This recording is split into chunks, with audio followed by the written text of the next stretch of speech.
So here are the last couple problems from today's notes. So we have another solids of revolution. And if we take a look, we're taking this region right here, as I color it in, and we're going to rotate it around the y-axis. So that means it's going to go same distance over here,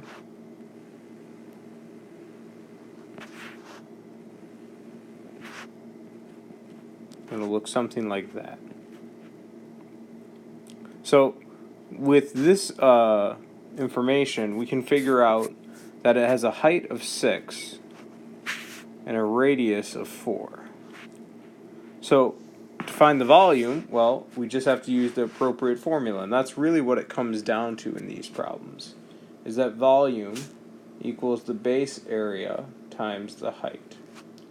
Well, the base area in this case is pi r squared times h. Well, the radius is 4, so pi to the 4th squared times 6.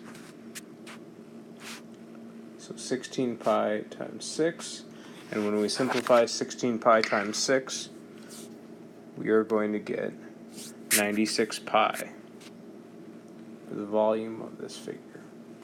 So most of these problems have been pretty straightforward, but we can also take a look at something maybe a little bit more intriguing once we know a couple different shapes. So given a prism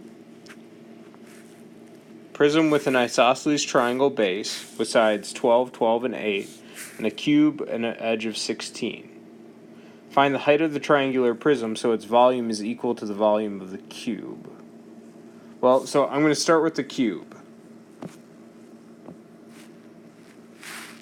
Cube has an edge of 16, so that means all the sides for the cube are length times width, so the base area, so volume of the cube, equals 16 squared times another 16, so a volume of the cube is just the side cubed.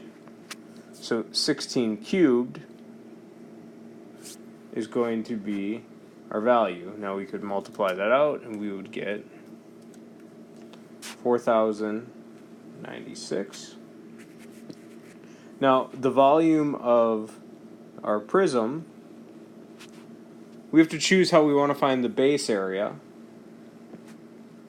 times the height. So for this, I'm saying the best option probably is Hero's formula.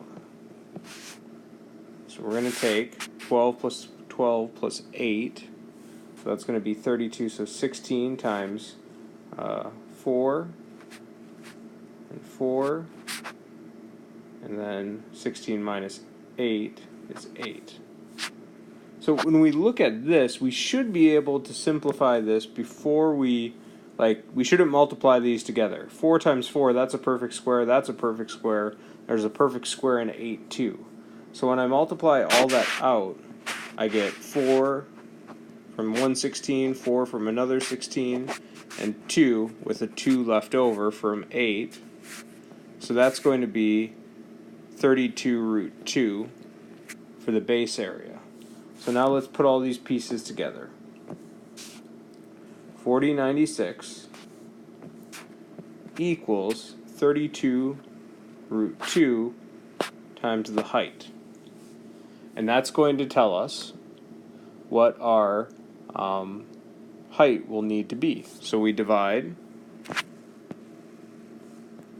to find h.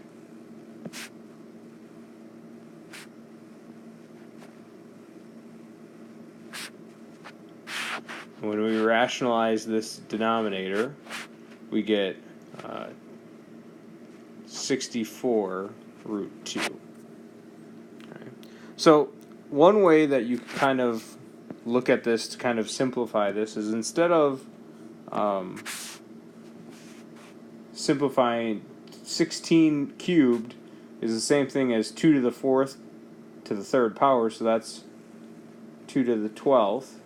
Over 32, which is 2 to the 5th root 2. So you could add that in, or you could use some exponent rules. There's a couple ways, but you can see that this is 2 to the 7th over root 2. So when I rationalize this denominator, I get 2 to the 6th, because the 2 on the bottom will reduce. And 2 to the 6th is 64 root 2. Okay, so just a little bit of a review with exponent rules that could be helpful in simplifying this. So we got one more problem, and then you're good to enjoy your weekend.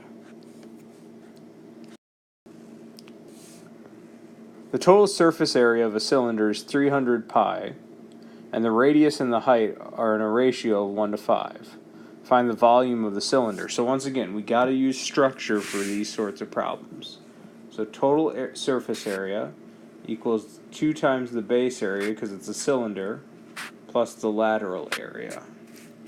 So 300 pi equals 2 pi r squared plus, and this is the hard one because this is not like, it's similar to the base area, but it's not. So it's going to be 2 pi r times h. So h is only in one of these. And we know the radius and the height are in a ratio of 1 to 5. So I could just substitute h, or r over h equals 1 over 5. So if I want to get rid of, I could substitute this all in terms of the radius, or I could substitute this all in terms of the height. So radius equals 1/5 the height. So if we divide by 1/5, the height equals 5 times the radius. So we're going to use that and substitute these values back into this. So 300 pi equals 2 pi r squared plus 10 pi r squared.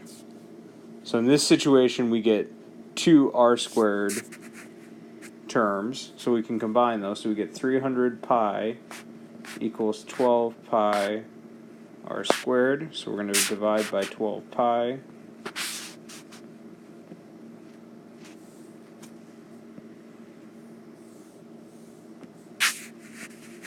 So r squared is going to equal 25. So that means r is going to equal 5. But we're not done. We have to find the volume now of the cylinder. So the volume equals the base area times the height. So the base area is pi times 5 squared times the height. Well, that's 5 times the radius, which we know is 5. So that's going to be 25 using that formula, since r equals 5. So we're going to get 25 times 25 pi. So we're going to get an answer of 625 pi. Quiz on Monday will not cover volume, but lots of these problems are good practice for surface area. So try these, email me if you have questions, get ready to turn that homework in. Don't forget for homework 4, do those problems 3, 4A, and 8 that we're missing on homework 2. Email me if you have any questions, and I hope you have a good weekend. Thanks for watching all the way to the end.